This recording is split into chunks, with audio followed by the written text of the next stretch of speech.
Hey everybody, welcome back to another edition of 5 Questions with the Paulist Fathers. And today we head down to Vero Beach in Florida. And joining us is Father Paul Huesing. Father Paul, how are you?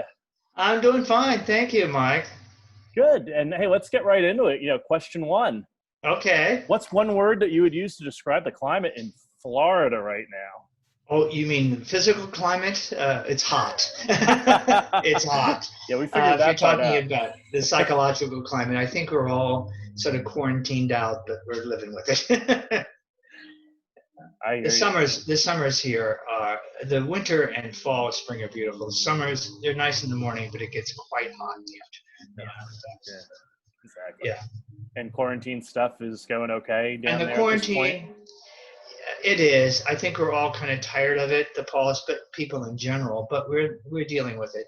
I also had the double experience of I had knee surgery, knee replacement about 6 weeks ago. Oh, wow. So that at least for the first 2 weeks, even enhanced the quarantine because I really couldn't get out, I couldn't drive. So, but we're living through it, and we understand that it's necessary. Cool. And so in question 2, speaking of quarantine, what's the comfort food for quarantine for you? For me, I have 2 I'm going to good. talk to you about. And I knew you would ask this question. So one of them is these delicious popsicles. Ah, love those. that I'm I with you. discovered.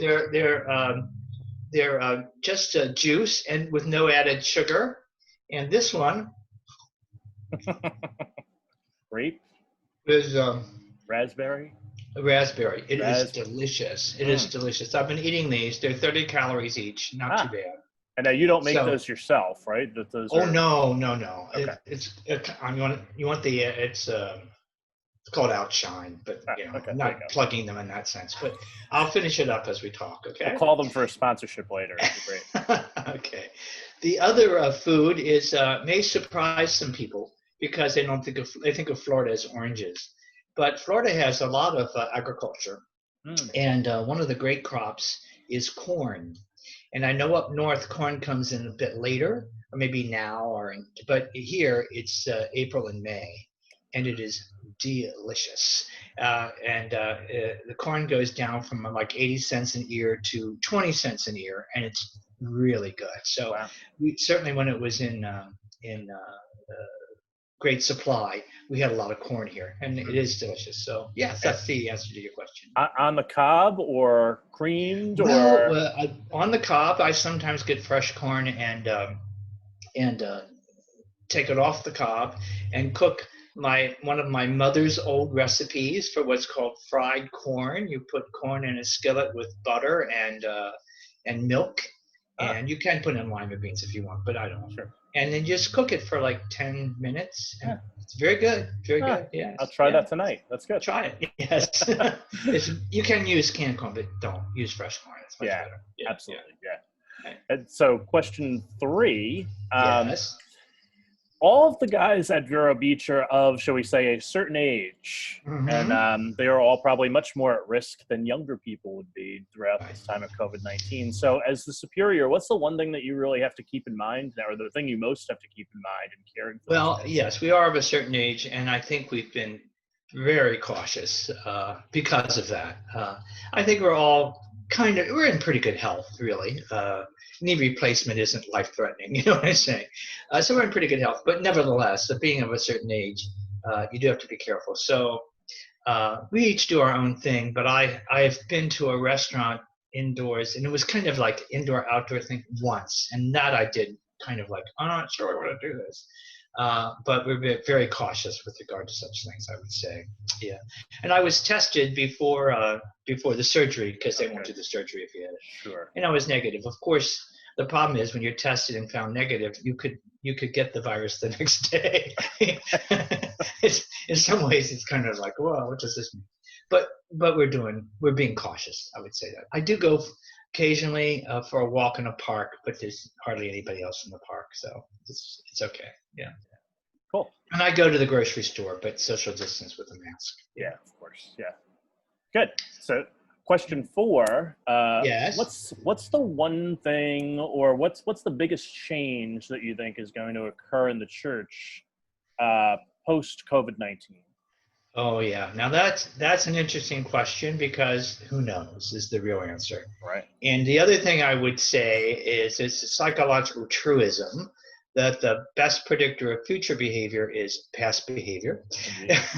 So my guess is after a certain time, we'll go back to the way it has been. Now it's been changing over time, but who knows? I think there's some concern that people are getting used to live streaming mass and seem to enjoy it. Um, but I don't think that can last. I mean, some people, of course, it's there for shut-ins, and if you can't get to mass. Sure. But the Holy Spirit operates by drawing people together, and I think that eventually, when our parish is reopened, but with social distancing, so you can only seat like a quarter of the number of folks. So I have some fear that people are getting used to watching on TV, but I don't believe that will last.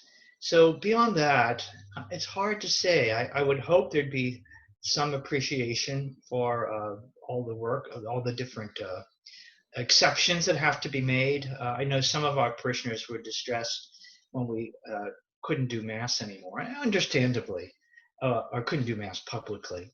But it provided an insight. There are times when, well, the law is, yeah, you go to Mass on Sunday, but sometimes, well, you can't because of circumstances. And to be able to see that kind of insight, there are scriptural passages. Remember the story of Jesus walking through the field and they're breaking out. And Jesus said, no, they're hungry. They have to eat on Sunday. Well, it's like this. There are dangers out there, so we have to take caution. So in some respects, I hope it broadens people's perspective of how church law applies and loving shifts that can occur in our thinking with regard to such things. Who knows, though? Pastoral creativity is always good. And exactly. The Paulists are always at the heart of that, so that's great. I think so. I think we do. Yeah. And so question 5, our last one for today. What are you watching or reading throughout this time?